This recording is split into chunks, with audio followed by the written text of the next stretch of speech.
बड़ी सन कोनो गीतन का कमी नहीं खे होड़ मचल बा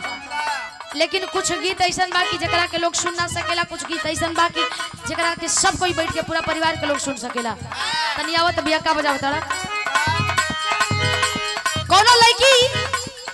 कोनो लड़का के समझाओ दिया अपने लबहर के समझाओ दिया कहतिया कि मान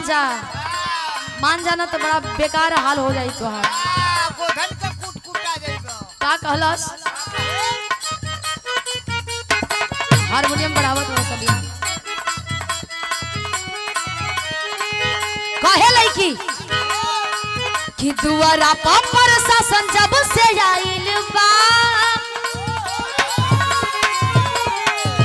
दुआरा पर शासन जब से आइल बा साच जान जिया डराइल बा साच जान जिया डराइल बा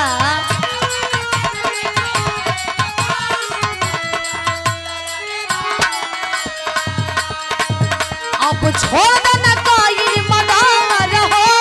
वांटेड में नाम तो हर आइल बा वांटेड में नाम तो हर आइल बा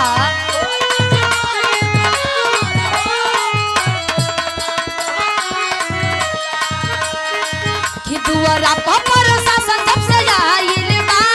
साचो जान जिया डराइल बा अब छोड़ देना कोई मदार हो वांटेड में नाम तो हर आइल बा लइका समझाओ तारे पगली कि जेल लागे ससुरार केस कागज के पाना मारब खोपड़ी में गोली हमर काका निशाना लइका कहता ए मारब खोपड़ी में गोली हमर काका निशाना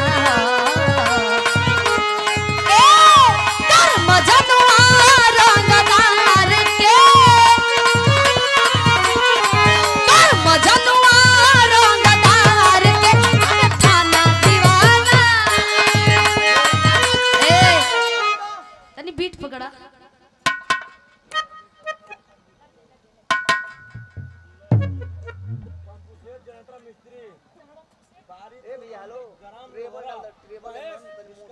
महेश विश्वकर्मा 1 मिनट भैया पूरा लंबा नाम बता के जाते हो तनी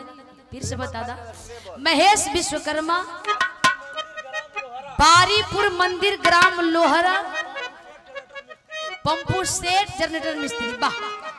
100 रुपया में पूरा नाम बोलवा गल बहुत बहुत धन्यवाद बा भैया के काहे का दुआरा पर शासन जब से आइल बा सच जान जिया डराइल बा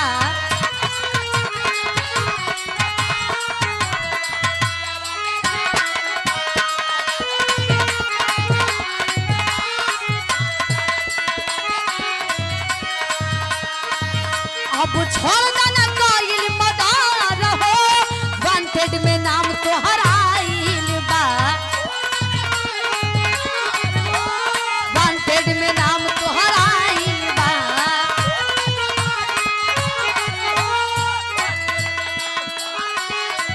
लइका कहे मारब खोपड़ी में गोली हमर काका निशाना मारब खोपड़ी में गोली हमर काका निशाना ए तोर मजनुआ रंगदार के तोर मजनुआ रंगदार के खाना दीवाना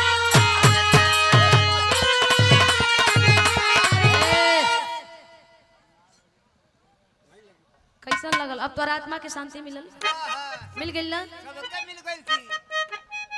अरे जेल लागे ससुरार केस कागज के पाना जेल लागे ससुरार केस कागज के पाना